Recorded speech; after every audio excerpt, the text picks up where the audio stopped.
Can you give us some examples of culture shock that people have experienced? There are many, many examples of culture shock, and many of those really come about because people haven't prepared themselves well enough.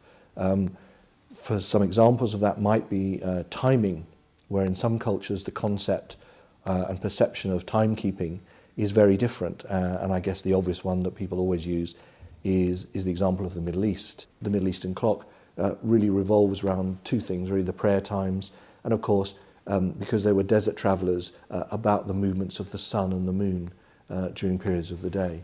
Other examples is where, again around time, where perhaps from a Latin culture's perspective, it's about building relationships before you actually get down to business. Now, very often Western and particularly American business people find that very frustrating.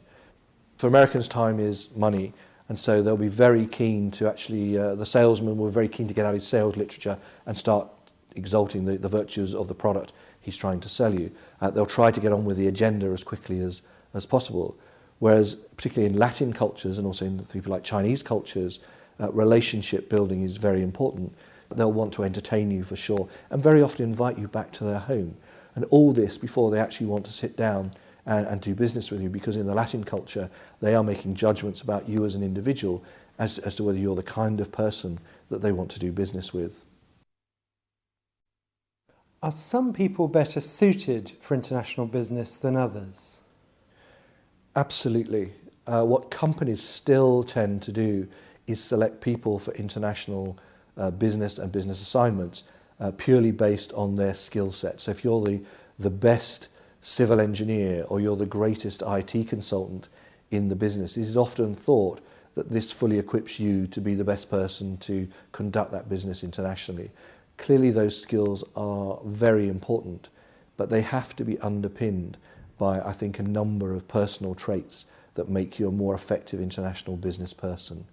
Some of those traits, adaptability. You have got to be prepared to adapt the way that you do business, or adapt your expectations or your needs to meet the needs of the culture of the people that you're doing business with. So adaptability, flexibility is obviously very important.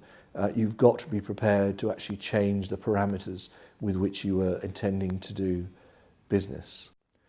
Very important, and you'll know from this course in communication, you've got to be a good listener.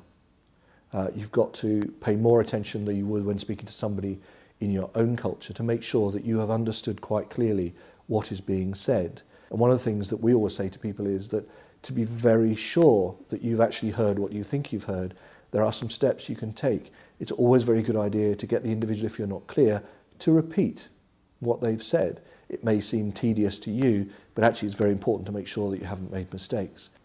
I think also one of the key features of the successful international business person is to be non-judgmental.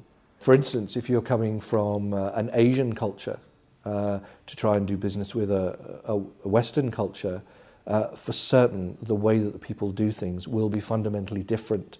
The hierarchy, the structure, the decision-making process, the seniority and the influence of the people you're doing business with will be fundamentally different.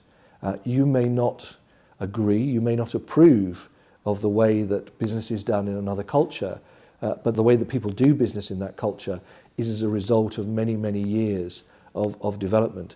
And so you have to be accepting that it may be not to your liking and it may be different, but it is not wrong.